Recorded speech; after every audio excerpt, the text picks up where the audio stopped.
आखाजी म्हणजेच अक्षय तृतीया 3.5 मुहूर्तांपैकी एक. म्हणूनच तर प्रत्येक भागामध्ये परंपरेनुसार भरपूर सारे वेगवेगळे पदार्थ बनवण्याची आपल्याकडे प्रथा आहे. या सणाला बऱ्याचशा भागांमध्ये आमरसपुरी तर काही ठिकाणी पुरणपोळी बनवतात, तर याच पद्धतीने खानदेशात बनवतात तर ही सांजोरीची पुरी, जी आमच्या नगर भागामध्ये गुढीपाडव्याला आणि त्यासोबत लग्नकार्याला खूपच मोठ्या प्रमाणामध्ये बनवली जाते. ही पुरी एकदा बनवली की भरपूर काळापर्यंत टिकते, म्हणूनच तर काही जण हिला शिदोरी देखील म्हणतात.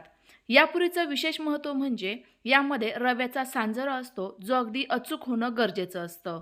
त्यासाठीच योग्य प्रमाण आणि काही महत्त्वाच्या टिप्स आजच्या व्हिडिओमध्ये मी तुमच्यासोबत शेअर करणार आहे, अगदी ओरिजिनल खानदेशी पद्धतीने. या पुरीचं वरील जे आवरण आहे ते नरम पडू नये याकरिता खास टिप्स देखील सांगितलेल्या आहेत. तर हीच अचूक पद्धत जाणून घेण्याकरिता व्हिडिओ शेवटपर्यंत नक्की बघा. चला तर मग लगेचच अक्षय तृतीया विशेष खुसखुशीत खमंग सांजोऱ्याची पुरी बनवायला सुरुवात करूया. त्याकरिता मी आदल्याच दिवशी सांजोरा बनवून घेतलाय. तो कसा बनवला हे दाखवते. तर एखादी जाडबुडाची आणि थोडीशी उथळ साईजची कढाई घ्यायची, ज्यामुळे रवा अगदी व्यवस्थित खरपूस भाजता येईल. आता यामध्ये 2 चमचे साजूक तूप घातलं. जास्त तूप वापरण्याची अजिबात गरज नाहीये. पाव कप खोबऱ्याचा किस घालूयात. हा घालणं पूर्णतः ऑप्शनल आहे, पण खानदेशामध्ये आवर्जून घातला जातो म्हणून मी देखील घातला. सोबतच 1 चमचा खसखस देखील घातली. हे देखील घालणं पूर्णतः ऑप्शनल आहे. खरं तर नगर भागातील सांजोरीमध्ये या दोनही गोष्टी अजिबात घातल्या जात नाही. आता घालूयात 2 वाटी म्हणजेच 2 कप रवा. तर रवा बारीक जाड असा कोणताही तुम्ही वापरू शकता. जाड असेल तर अतिउत्तम, नसेलच तर माझ्यासारखा बारीक देखील वापरू शकता, काहीच हरकत नाही. आता आपल्याला रवा या दोनही जिन्नसांसह अगदी छान असा खरपूस हलकासा रंग बदलेपर्यंत भाजून घ्यायचा आहे. जास्तही भाजण्याची अजिबात गरज नाहीये.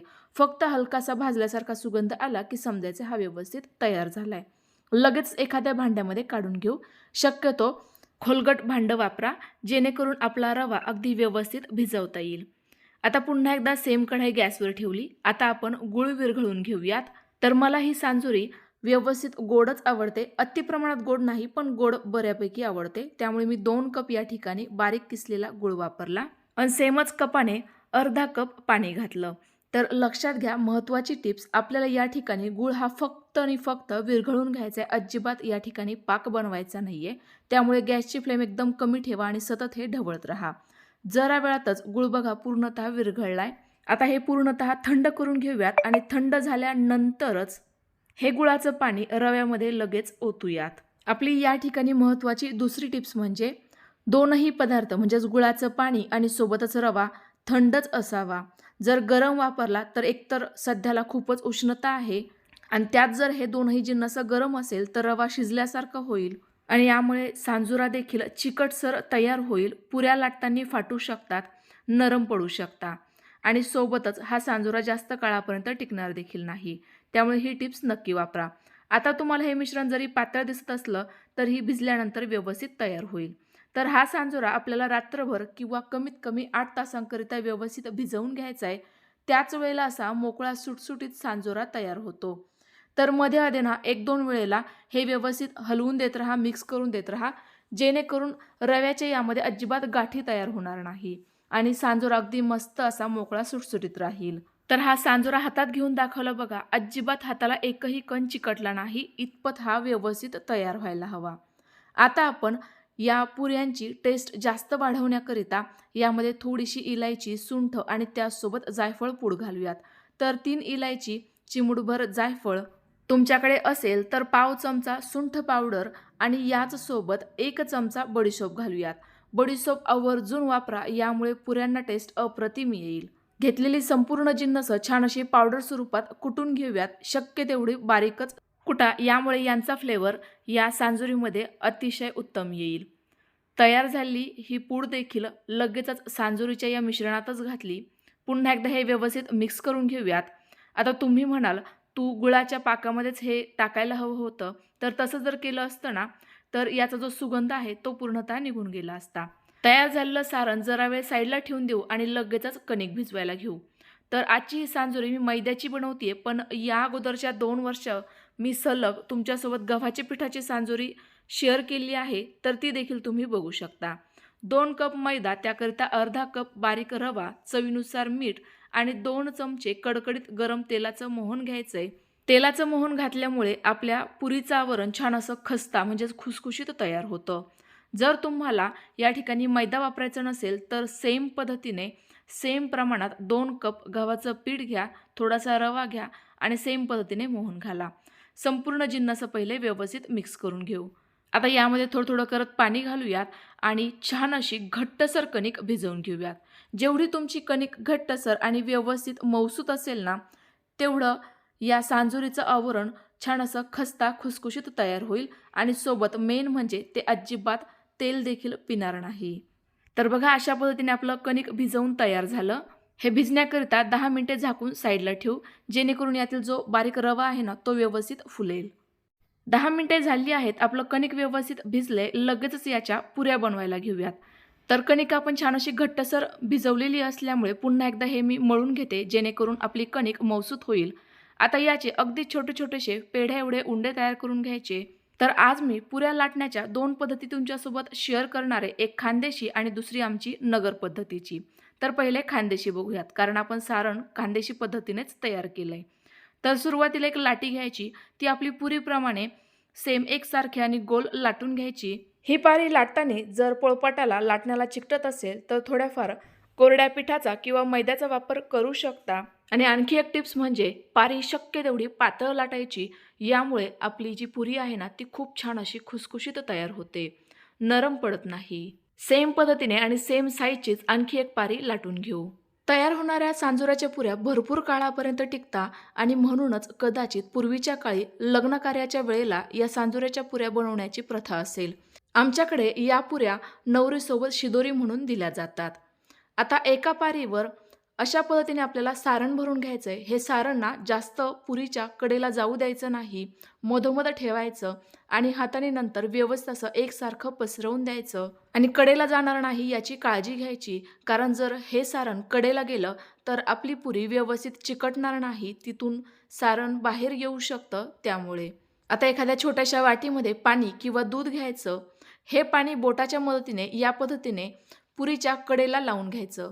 यामुळे या 2 पुऱ्यांना एकमेकांना व्यवस्थित चिकटल्या जातात. यामुळे आपल्या पुऱ्या तळत असताना सारण अजिबात बाहेर निघत नाही. आता ही दुसरी पारी उचलायची आणि या पद्धतीने सारण ठेवलेल्या पारीवर या पद्धतीने चिकटवून द्यायची. ज्या कडा आहे ना बोटाच्या मदतीने व्यवस्थित अशा प्रेस करून द्यायच्या, चिकटवून द्यायच्या. आता कटरच्या मदतीने किंवा या पद्धतीने जर जुना फिरकीचा चमचा असेल तर त्याच्या मदतीने किंवा मग चाकूच्या मदतीने ज्या एक्स्ट्राच्या कडा आहे त्या कट करून टाकायच्या. सारणाच्या एकदमच खेटून न कट करता थोडीशी जागा ठेवायची. अतिशय सोप्या पद्धतीने आपली सांजोरीची पुरी तयार झाली. ही पद्धत ना खानदेशात वापरतात. तयार झालेली पुरी एखाद्या मोठ्या ताटामध्ये एखादं रुमाल अंथरायचा, त्यावर ठेवायची आणि वरून पुन्हा एकदा रुमालाने झाकून ठेवायची. यामुळे पुऱ्या सुकतही नाही आणि त्यासोबत ताटाला चिकटतही नाही. आता आमची नगरी पद्धतीने ही सांजोरी पुरी कशी बनवायची ते दाखवते. तर आपण मोदकाला ज्या पद्धतीने खोलगट वाटी तयार करून घेतो ना, अगदी सेम पद्धतीची वाटी तयार करायची. यामध्ये सारण भरायचे. सारण जास्त प्रमाणात भरा, यामुळे पुरी खाण्याकरिता जास्त टेस्टी लागेल. सारण भरताना देखील मऊ करून भरायचं, यामुळे सारणामध्ये खडे राहत नाही आणि पुरी लाटायला देखील सोपं पडतं, फाटत नाही.